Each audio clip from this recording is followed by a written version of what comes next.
Hello students, आज हमारा जो टॉपिक है वो अध्याय आपके 23 नंबर है, मानव का श्वसन तंत्र। जो ये टॉपिक हम पढ़ रहे थे, तो पिछली क्लास के अंदर हमने देखा था कि किस प्रकार जो मानव शरीर के अंदर श्वसन पथ है, रेस्पिरेटरी ट्रैक है, वो बना होता है और किस प्रकार ये कार्य करता है, उन सब को हमने देखा था।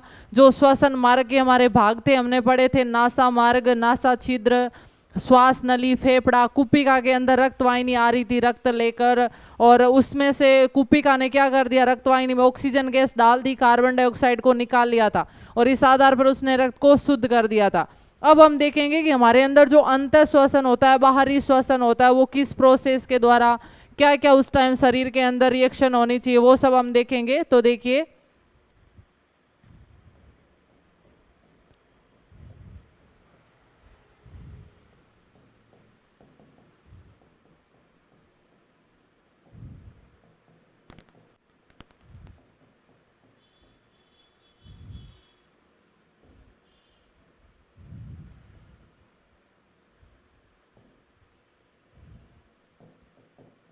आपके सामने दो नाम आते हैं, एक तो अंतः श्वसन और एक होता है निश्वसन। तो देखिए, अंतः श्वसन और निश्वसन क्या होता है कि गैसों को अंदर ग्रहण करना। जब हम आंतरिक अंदर श्वास लेते हैं तो उसको क्या बोला जाता है, अंतः श्वसन। और फिर जब हम वापस श्वास को छोड़ते हैं, यानी कार्बन डाइऑक्साइड वापस बाहर निकलते हैं, तो उसका क्या बोला जाता है, निश्वसन।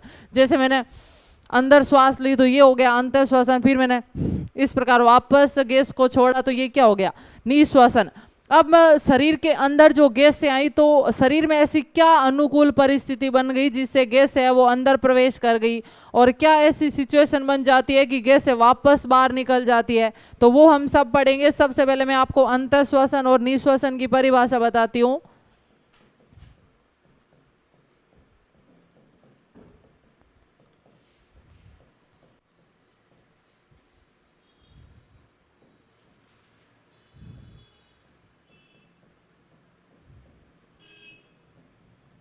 गैसों को शरीर के अंदर ग्रहण करना क्या कहलाता है, अंतः श्वसन, और गैसों को वापस बाहर छोड़ना क्या कहलाता है, निश्वसन।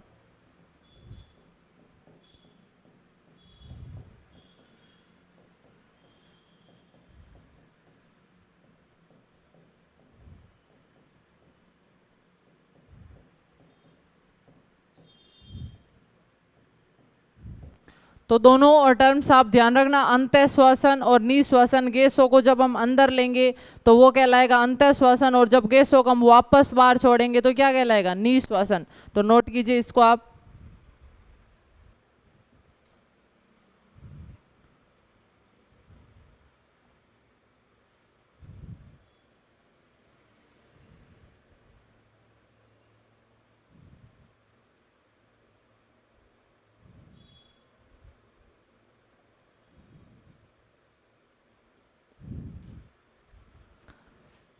तो स्टूडेंट्स, अब हम देखते हैं कि शरीर के अंदर क्या अनुकूल परिस्थितियां बनेगी जिससे अंतः श्वसन होता है। तो देखिए नेक्स्ट,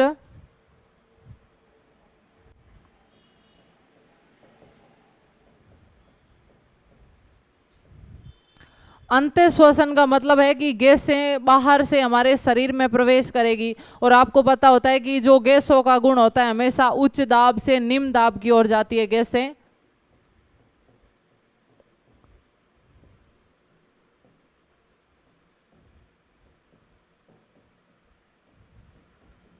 गैस है वो हमेशा ज्यादा प्रेशर है उसे कम प्रेशर की तरफ जाना चाहेगी, उच्च दाब से निम्न दाब की ओर जाना चाहेगी, क्योंकि जो गैस या अणु होता है वो मुक्त रूप से घूमना चाहता है, वो बंधक नहीं रहना चाहता है। और मुक्त रूप से वो कब घूमेगा, जब उस पर दाब क्या होगा, कम होगा, वो खुला खुला रहेगा। और अगर वो बंद होगा तो मतलब उसके अंदर पर दाब है वो ज्यादा है। तो गैस या अणु मुक्त गति करना चाहते हैं, इसलिए वो उस स्थान पर जाएंगे जहां पर प्रेशर कम है, दाब कम है, खुला खुला परिवेश मिले, तो वहां पर ये अणु जाएंगे। तो अंतः श्वसन तभी होगा जब बाहर के वायुमंडल का दाब ज्यादा हो, उसकी तुलना में हमारे शरीर का वायुमंडलीय दाब कम हो। हमारे शरीर में जो गैसों का दाब है कम है, तभी तो गैस से वायुमंडल से हमारे शरीर में प्रवेश कर पाएगी। अब देखिए, हम जो वायुमंडलीय दाब है इसको तो हम चेंज नहीं कर सकते, ये तो जो फिक्स है वो फिक्स है, लेकिन हम हमारे शरीर के दाब को चेंज कर सकते हैं। कैसे करेंगे, अगर आपको गैसों को अंदर लेना है तो हमें शरीर का दाब है वो कम करना पड़ेगा। अगर हमारे शरीर का जो गैसों का दाब है वो फेफड़ों में कम होगा तो बाहर का दाब उसकी तुलना में ज़्यादा होगा तो गैसें बाहर से अंदर आ जाएगी। यदि हमें गैसों को बाहर निकालना है, मतलब हमें अंदर का जो गैसों का दाब है फेफड़ों में वो ज़्यादा करना पड़ेगा। अब अंदर का जब दाब ज़्यादा होगा तो बाहर का दाब ऑटोमेटिक कम हो जाएगा, तो गैसें अंदर से बाहर चली जाएगी। ठीक है, अब हम क्या करते हैं कि सबसे पहले हमें अंतः श्वसन करना है, तो हमें क्या करना पड़ेगा, अंदर का जो फेफड़ों का दाब है उसको कम करना पड़ेगा। अब दाब कम कब होगा, जब एरिया ज़्यादा मिलेगा, आयतन ज़्यादा होगा, तो गैस ज़्यादा खुली खुली रहेगी, उन पर दाब है वो कम होगा। तो दाब कम करने के लिए हमें क्या करना पड़ेगा, अंदर का जो फेफड़े का आयतन है, वक्स गुहा का आयतन है, उसको अगर हम आयतन को बढ़ा देंगे तो गैसों पर दाब कम होगा, अगर हम इसको सिकोड़ देंगे तो गैसों पर दाब है वो बढ़ जाएगा। अब जब हमें अंतः श्वसन करना है तो हमें अंदर का दाब है वो कम करना पड़ेगा, और कम करने के लिए हम क्या करेंगे, जो हमारी वक्स गुहा होती है, ये यहाँ की जो गुहा है जिसके अंदर फेफड़े व्यवस्थित रहते हैं, पसलियों से बनी हुई गुहा, इसको क्या बोलेंगे, वक्स गुहा। ये किस किस से मिलकर बनी होती है, पीछे होती है रीढ़ की हड्डी, आगे होती है छाती के मध्य में एक चपटी अस्थि जिसको उरोस्थि बोला जाता है, और साइड में होती है पसलियां, और नीचे होता है डायफ्राम। इन सब से मिलकर एक जो आयतन बनता है उसको बोलते हैं वक्स गुहा। एक संरचना बनती है जिसके अंदर फेफड़े व्यवस्थित रहते हैं, उसको क्या बोलेंगे, वक्स गुहा। तो देखिए नेक्स्ट किस प्रकार बनती है वक्स गुहा। पीछे होती है ये रीढ़ की हड्डी, आगे पाई जाती है एक उरोस्थि नाम की अस्थि। अब ये जो पसलियां होती है वो कशेरुकदंड से निकलेगी रीढ़ की हड्डी से, और आगे किससे जुड़ी हुई रहेगी, उरोस्थि से।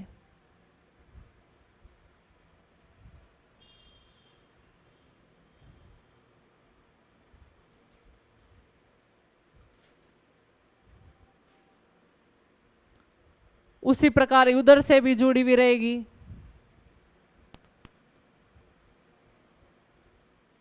यानी पीछे थी आपके कशेरुकदंड, ये क्या थी, कशेरुकदंड,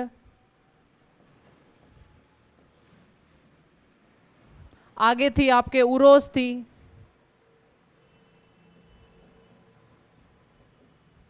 साइड में थी पसलियां, और नीचे पाया जाता है एक गुंबदाकार संरचना जिसको बोलेंगे डायफ्राम।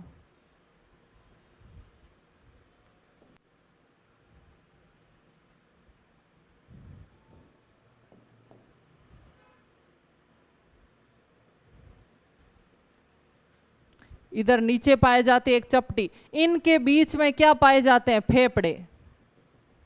ये आपके फेफड़ा पाया जाएगा बीच में, इधर उधर, और दूसरा फेफड़ा उधर पाया जाएगा। अब फेफड़ा बीच में, इसके साइड में जो घेरा बना रहे हैं उसको बोलेंगे वक्सीय गुहा। वक्सीय गुहा किस किस से मिलकर बनी होगी, पीछे रहेगी कशेरुकदंड, आगे रहेगी उरोस्थि, साइड में रहेगी पसलियां, और नीचे रहेगा डायफ्राम। चारों तरफ से बंद होके एक जो गुहा बनती है इसको वक्सीय गुहा बोलेंगे। और इस वक्सीय गुहा के अंदर क्या उपस्थित रहते हैं, फेफड़े, और फेफड़ों के अंदर क्या रहती है, गैसें रहती है। अब गैसों को ज्यादा स्थान देना है तो फेफड़े को फैलना पड़ेगा। फेफड़े में अपने आप फैलने की, सिकुड़ने की क्षमता नहीं होती है, तो ये जो वक्सीय गुहा है ये क्या करेगी, फेफड़े को सिकोड़ेगी और फेफड़े को फैलाएगी। कैसे फैलाएगी, कुछ पेशियां होती है जो इस पसली से और फेफड़े की सतह से जुड़ी रहती है। यानी इस प्रकार है, ये आपके पसलियां और ये है फेफड़ा, और इनके मध्य में पाई जाती है पसलियां। ये इस प्रकार की पसलियां होती है। अब क्या होगा, अगर फेफड़े को आपको फैलाना, इधर से भी पसलियां जुड़ी हुई रहेगी। ये पेशियां, इनको अंतरापरसुक पेशियां बोला जाता है। और फिर ये पेशियां किससे जुड़ी हुई रहेगी, पसलियों से। ये है पसलियां, और ये रेड कलर वाली क्या है, पेशियां, जिनको अंतरापरसुक पेशियां बोला जाता है।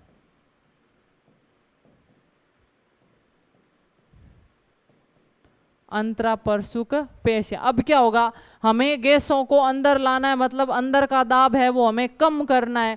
तो कम करने के लिए हम क्या करेंगे, फेफड़ों को फैलाना चाहेंगे। अब फेफड़ा अपने आप नहीं फैल सकता, फेफड़ों को ये वक्स गुहा है ये फैलाएगी। तो ये फैलाने के लिए क्या करेगी, ये जो पसलियां है ना ये साइड में खींचेगी, पसलियां साइड में खींचेगी तो ये जो पेशियां जुड़ी हुई है अंतरापरशुक पेशियां, ये भी पसलियों के साथ में जाएगी और साथ में किसको खींचेगी, फेफड़े को खींचेगी। तो इन अंतरापरशुक पेशियों के खींचने से फेफड़ा है वो इस प्रकार फैल गया, यानी इसका इस प्रकार विस्तार हो गया है।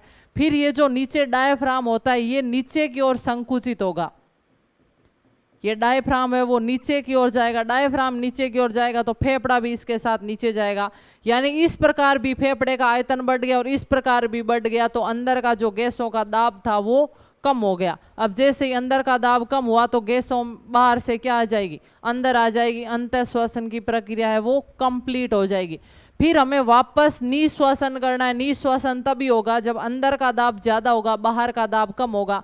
अंदर का दाब ज्यादा करने के लिए हम क्या करेंगे, फेफड़ों को सिकोड़ देंगे, और सिकुड़ेंगे करने के लिए हम क्या करेंगे, सेम वही प्रोसेस। पहले तो पसलियां इस प्रकार बाहर की तरफ चली गई थी, लेकिन अब की बार पसलियां अंदर की तरफ जाएगी तो ये पेशियां भी अंदर जाएगी और फेफड़े को अंदर की तरफ भेजेगी, तो फेफड़े का आयतन कम हो जाएगा।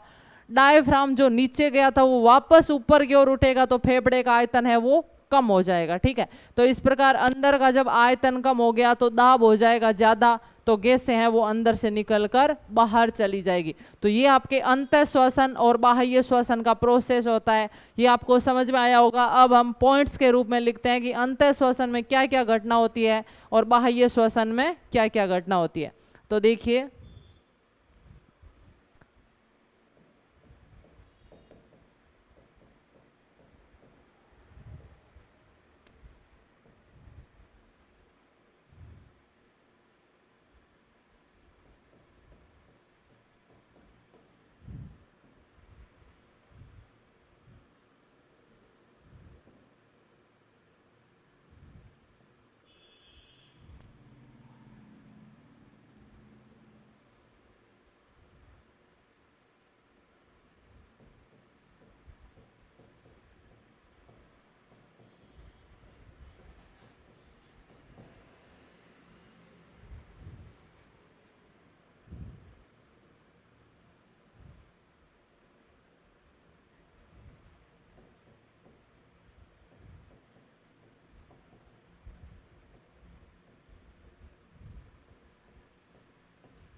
तो देखिए स्टूडेंट्स, जब अंतः श्वसन की प्रक्रिया होगी तो क्या क्या चरण होंगे। सबसे पहले अंतरापरशुक पेशियों में संकुचन होगा, पसलियां संकुचित होगी तो फेफड़ा भी क्या करेगा, फैलेगा।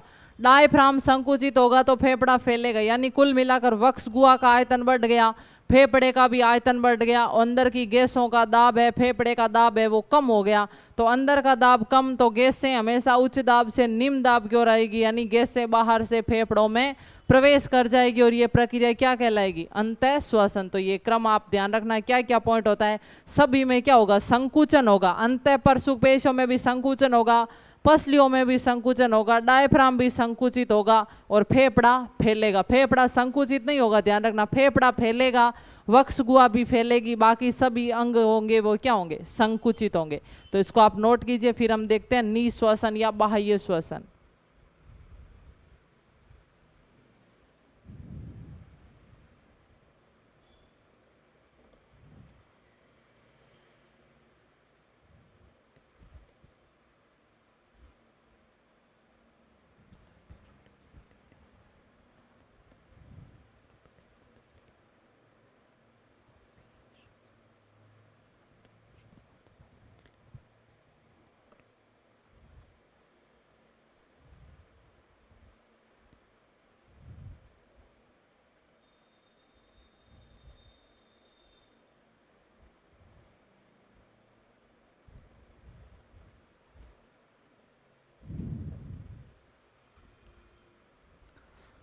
तो स्टूडेंट्स अब हम देखते हैं निःश्वसन या बाह्य श्वसन की प्रक्रिया।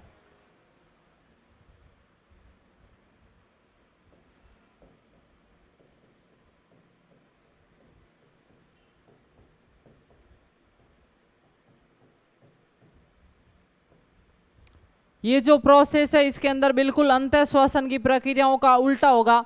उसमें अंतरापरचुक पेशियां संकुचित हुई थी, इसमें वापस शिथिल हो जाएगी। उसमें जो पसलियां थी वो भी संकुचित हुई, वो भी शिथिल हो जाएगी। उसमें डायफ्राम संकुचित हुआ था, इसमें शिथिल हो जाएगा।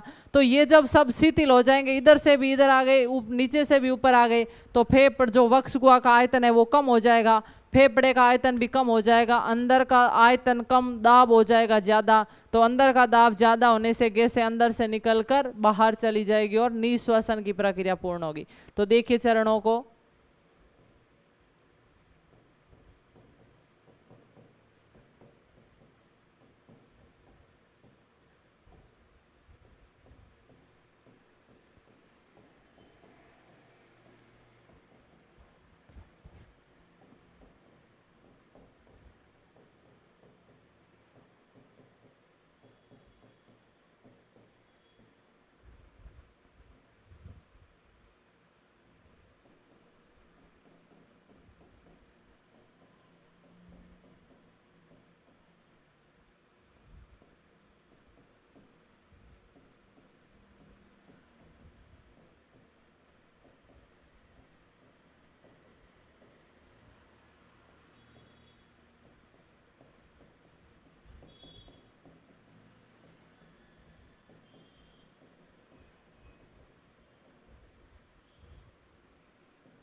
तो ये आपके बाह्य श्वसन या निःश्वसन में चरण होते हैं। पसलियां शिथिल हो जाएगी, अंतरापरचुक पेशियां शिथिल हो जाएगी, डायफ्राम भी शिथिल हो जाएगा, जिससे फेफड़े का आयतन है वो कम हो जाएगा, यानी दाएं बाएं से भी कम, ऊपर नीचे से भी कम। कुल मिलाकर वक्ष गुहा का आयतन कम हुआ तो फेफड़े का भी आयतन कम हो गया, और आयतन कम होने से गैसीय दाब है वो बढ़ गया, और दाब बढ़ने से क्या है, गैसें फेफड़ों से निकलकर बाहर चली जाएगी, यानी उच्च दाब से निम्न दाब की ओर जाएगी, क्योंकि फेफड़ों का दाब है वो ज्यादा है और वायुमंडलीय दाब है वो कम है।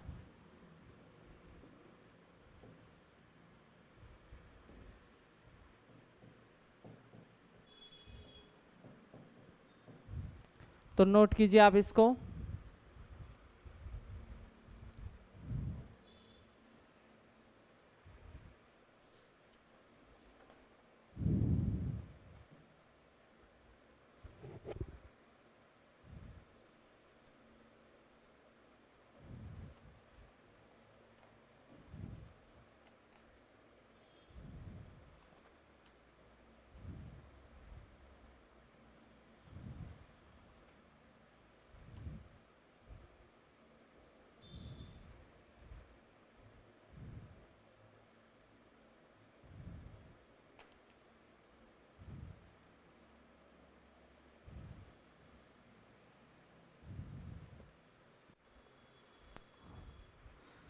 तो स्टूडेंट्स नेक्स्ट हम देखते हैं श्वसन संबंधी रोग।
तो देखिए स्टूडेंट्स, मुख्य रूप से श्वसन से संबंधित 6 रोग लिखे मैंने आपके सामने। अब देखिए क्रम वाइज एक एक पढ़ते हैं हम। सबसे पहले आपके सामने नाम है अस्थमा या दमा।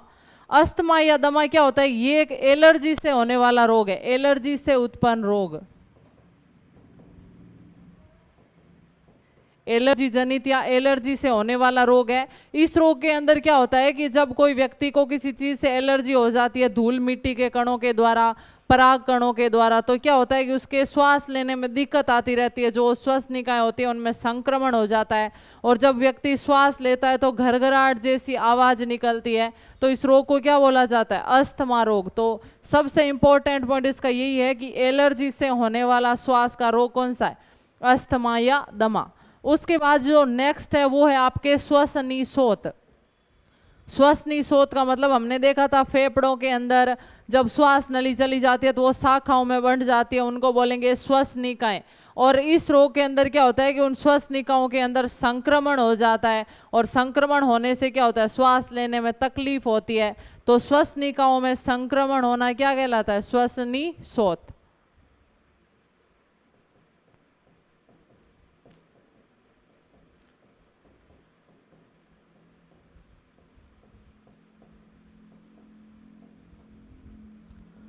तीसरा है आपके वात स्फीति या एम्फाइसीमा रोग।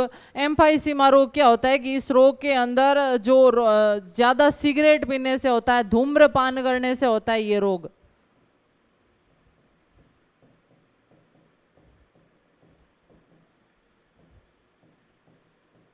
और इस रोग के अंदर क्या होता है कि जो कुप्पिका की भित्ति होती है, हमने देखा था फेफड़ों के अंदर जो छोटी छोटी संरचनाएं थी जिनको हमने क्या बोला था? कुप्पिका बोला था। उन कुप्पिकाओं की भित्ति है वो नष्ट होने लगती है, जिससे गैसों का आदान प्रदान बंद हो जाता है और श्वसन प्रक्रिया में तकलीफ होती है। तो इस रोग को क्या बोला जाता है? एम्फाइसीमा रोग या वात स्फीति। सिगरेट पीने से होती है, इस रोग में होगा कुप्पिका की भित्ति नष्ट।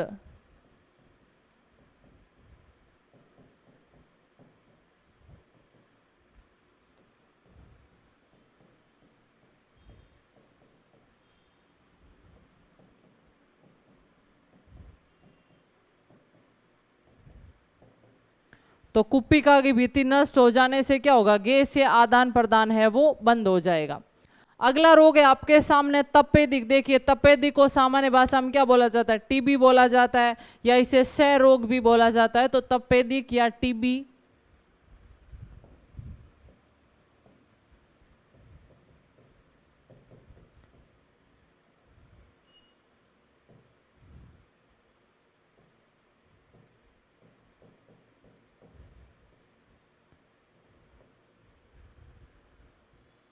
ये जो तपेदिक या टीबी रोग है ये एक जीवाणु के कारण होता है, एक बैक्टीरिया होता है माइक्रोबैक्टीरियम ट्यूबरकुलोसिस। तो उस बैक्टीरिया के कारण ये तपेदिक रोग हो जाता है। लेकिन ये किस अंग को प्रभावित करता है? फेफड़ों को प्रभावित करता है। इसलिए हमने इसको किसके साथ पढ़ा? हमने इसको पढ़ा श्वसन तंत्र के साथ, क्योंकि इससे जो श्वसन मार्ग है वो नष्ट होता है, जो फेफड़ों की क्रियाविधि है वो प्रभावित होती है। और जब व्यक्ति को टीबी रोग हो जाता है तो उसको खांसी आती है, और खांसी के साथ क्या आता है? खून आता है। ये टीबी का लक्षण है, जिसे तपेदिक या क्षय रोग भी बोला जाता है। तो इसका लक्षण ध्यान रखना, खांसी के साथ खून आना। भले ही ये जीवाणु जनित रोग है, लेकिन इसमें अंग कौन सा प्रभावित होता है? फेफड़ा।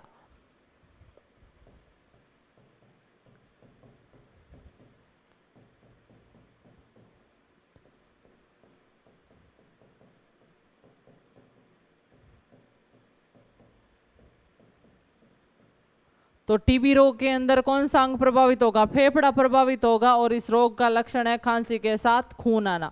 अगला रोग है न्यूमोनिया।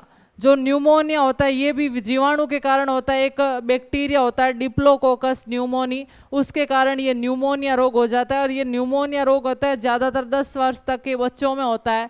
जब न्यूमोनिया रोग होता है तो उन बच्चों के जो फेफड़े में पानी भर जाता है, जिससे उनके श्वास लेने में है वो तकलीफ होती है। तो ध्यान रखना ये कैसा रोग है? जीवाणु जनित रोग है। और तपेदिक भी आपके जीवाणु जनित रोग है।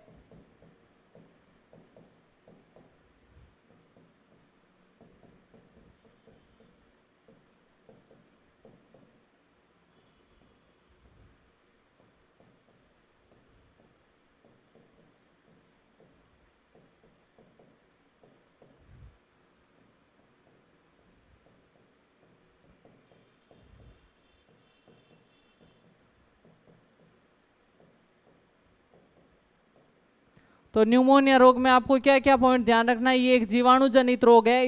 ये रोग मुख्यतः बच्चों में होता है और जब न्यूमोनिया रोग होता है तो फेफड़ों में पानी भर जाता है।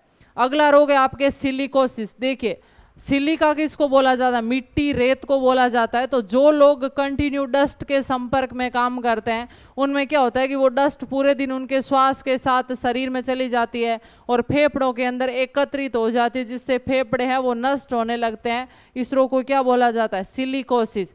सिलिका या मिट्टी के कारण ये रोग होता है, इसलिए इसको नाम क्या दे दिया, सिलिकोसिस।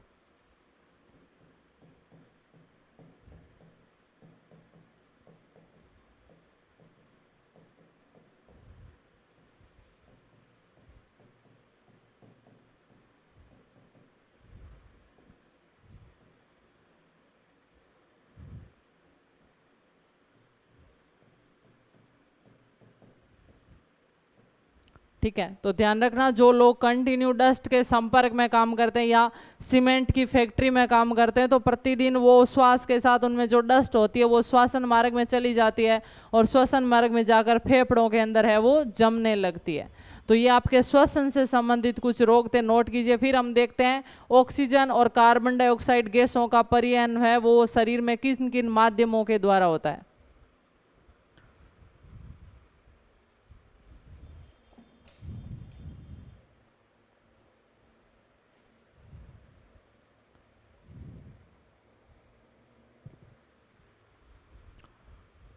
तो नेक्स्ट हम देखते हैं, हमने देखा था कि जो श्वसन प्रक्रिया के अंदर मुख्य रूप से दो गैसों का आदान प्रदान होता है हमारे रक्त और शरीर के ऊतकों के बीच में, वो है ऑक्सीजन गैस और कार्बन डाइऑक्साइड गैस। अब हम देखेंगे कि जो फेफड़े से ऑक्सीजन है वो शरीर के ऊतकों में जा रही है और शरीर के ऊतकों से वापस कार्बन डाइऑक्साइड है वो फेफड़े में आ रही है। तो क्या सिर्फ उन गैसों को हीमोग्लोबिन ही लाता है या किसी अन्य माध्यम के द्वारा भी आती है? तो ध्यान रखना जो ऑक्सीजन गैस होती है उसकी ज़्यादा मात्रा हीमोग्लोबिन के साथ जुड़कर आती है और कुछ मात्रा में वो प्लाज्मा के साथ भी घुलकर आती है। उसी प्रकार कार्बन डाइऑक्साइड का ज़्यादा भाग है वो एक आयन के रूप साथ में आता है जिसको बोलते हैं बाइकार्बोनेट, और कुछ मात्रा में वो हीमोग्लोबिन और प्लाज्मा के साथ भी घुलकर आती है। तो देखते हैं कि गैसों का कितना भाग किस भाग के साथ जुड़कर आता है।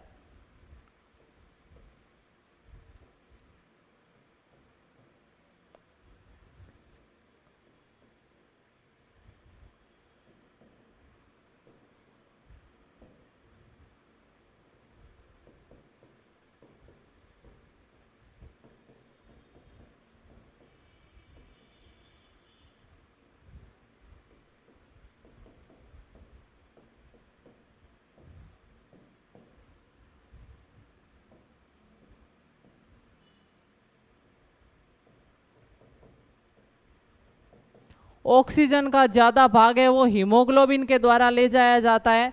तो 97% 97% ऑक्सीजन है वो हीमोग्लोबिन के साथ जुड़कर जाएगी शरीर के ऊतकों में और 3% है वो प्लाज्मा के साथ घुलकर जाएगी। फिर हम देखते हैं कार्बन डाइऑक्साइड का परिवहन किस प्रकार होता है।